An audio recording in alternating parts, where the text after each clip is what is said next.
പേരൻറ്റിങ്ങിൽ പലതും ശ്രദ്ധിക്കാനുണ്ട്. പലപ്പോഴും കുട്ടികളെ കൊണ്ട് പലതും ചെയ്യിക്കാത്തത് കൊണ്ടാണ് ഭാവി തലമുറയിൽ ഒരു വളർന്നു വരുമ്പോൾ പലതും അവർക്ക് ചെയ്യാൻ പറ്റാത്തത്. ഒരു പെൺകുട്ടിയാണെങ്കിലും നിശ്ചയമായും പെൺകുട്ടികളാണെങ്കിലും ആൺകുട്ടികളാണെങ്കിലും പാചകത്തിലെല്ലാം അവരെ ഇൻവോൾവ് ചെയ്യിക്കണം. ചില പാചകങ്ങളൊക്കെ ചെയ്യാൻ അനുവദിക്കണം. എല്ലാ കാര്യങ്ങളും ചെയ്യാൻ അവരെ സ്വയമായി പഠിപ്പിക്കണം. ഇവർക്കൊരു ടു ഡു ലിസ്റ്റ്, കുഞ്ഞുങ്ങളായിരിക്കുമ്പോൾ തന്നെ അവർക്കൊരു ടു ഡു ലിസ്റ്റ്. അപ്പോൾ ഓരോ ദിവസവും ഒരു അവധി ദിവസമൊക്കെ കിട്ടുകയാണെന്നുണ്ടെങ്കിൽ 3 കുഞ്ഞുങ്ങളുണ്ടെങ്കിൽ 3 പേർക്കും ഒരു പാടെടുത്തിട്ട് അവർക്ക് ഇന്ന റൂം ക്ലീൻ ആക്കുക, ബാത്റൂം ക്ലീൻ ആക്കുക, അല്ലെങ്കിൽ ഓരോരോ ടാസ്കുകളായിട്ട്. ഒരു മുതിർന്ന കുട്ടികളൊക്കെയാണ് അവർക്ക് ടാസ്കുകൾ കൊടുക്കണം. ഈ ടാസ്കുകളില്ല വരുമ്പോഴാണ് കുഞ്ഞുങ്ങളെല്ലാം അലക്ഷ്യമായിട്ട് പലതും ചെയ്യുന്നത്. ഒരു റീഡിങ്ങിനൊക്കെ സമയം നിശ്ചയിച്ച് വ്യക്തമായി കൊടുക്കണം.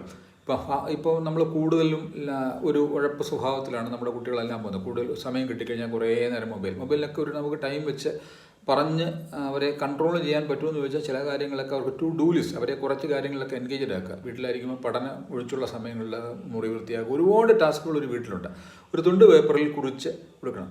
ഞാൻ പലപ്പോഴും പല IAS ഉദ്യോഗസ്ഥരുടെ ആയിട്ടൊക്കെ മാറിയ പലരുടെയും സ്റ്റോറീസൊക്കെ വായിച്ചപ്പോൾ അവരെ വളർത്തിയെടുത്തതിൽ മാതാപിതാക്കൾക്ക് ഒരു പ്രധാന കടമയുണ്ട്. അവർ ആയിരിക്കുമ്പോൾ തന്നെ അവർ 3 പെൺകുട്ടികൾ അവരെ IAS കാരാക്കിയ ഒരു കുടുംബത്തിൻ്റെ കഥ ഞാനിങ്ങനെ കേട്ടു. അപ്പോൾ അവരുടെ വീടുകളിൽ അവരുടെ മാതാപിതാക്കൾ ഒരു അവധി ദിവസമൊക്കെ കിട്ടിയാൽ ടു ഡു ലിസ്റ്റ്, ഓരോ 3 പെൺകുട്ടികൾക്ക് 3 ടു ഡു ലിസ്റ്റ് അത് തീർത്തിരിക്കണം. തീർക്കാതെ ചിലപ്പോൾ ആഹാരം പോലും കൊടുക്കത്തില്ല, അല്ലെങ്കിൽ അവരുടെ ബിഹേവിയറിനോട് അവർ സഹകരിക്കത്തില്ല.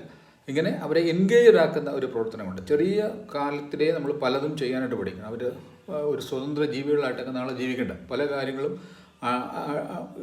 നമുക്ക് അടിസ്ഥാനം ഇടുന്നതെന്ന് പറഞ്ഞാൽ കുടുംബത്തിൽ തന്നെയാണ്. കുടുംബത്തിൽ നമ്മൾ അവരെ കൊണ്ട് പല കാര്യങ്ങളും പാചകമാണെങ്കിലും വീടടുക്കി വെക്കുന്നതാണെങ്കിലും ഈവൻ ബാത്റൂം ടോയ്ലറ്റ് ക്ലീൻ ചെയ്യുന്നതാണെങ്കിലും ഇങ്ങനെയുള്ള ഒത്തിരി കാര്യങ്ങൾ, പിന്നെ അവരുടെ സെൽഫ് കെയറിനെ കുറിച്ച് എല്ലാം ഇങ്ങനെ അവരെ കൊണ്ട് ചെയ്യിപ്പിച്ച് ഒരു തുണ്ടുപേപ്പറിലൊക്കെ എഴുതിച്ച് അവരെ കൊണ്ട് അത് ആ ടൈം ബൗണ്ടായിട്ട് ചെയ്യിക്കാനും ഒക്കെ നമ്മൾ ശീലിക്കണം. ഇങ്ങനെ ശീലിപ്പിച്ച് വരുമ്പോഴത്തേക്ക് അവർക്ക് ഭാവിയിലെ പല കാര്യങ്ങളും ഒരു അതോറിറ്റിയുടെ കീഴിലൊക്കെ ജോലി ചെയ്യേണ്ടി വരുമ്പോഴത്തേക്ക് അവർക്ക് പ്രശ്നങ്ങളുണ്ടാകത്തില്ല. പലപ്പോഴും ചില അതോറിറ്റീസിൻ്റെ കീഴിലൊക്കെ ജോലി ചെയ്യുമ്പോൾ അവർക്ക് പലതും ചെയ്യാനായിട്ടുള്ള പ്രയാസങ്ങളും കാര്യങ്ങളൊക്കെ വരുന്ന കാരണം ഇവർ ചെയ്ത് ശീലിച്ചിട്ടില്ല.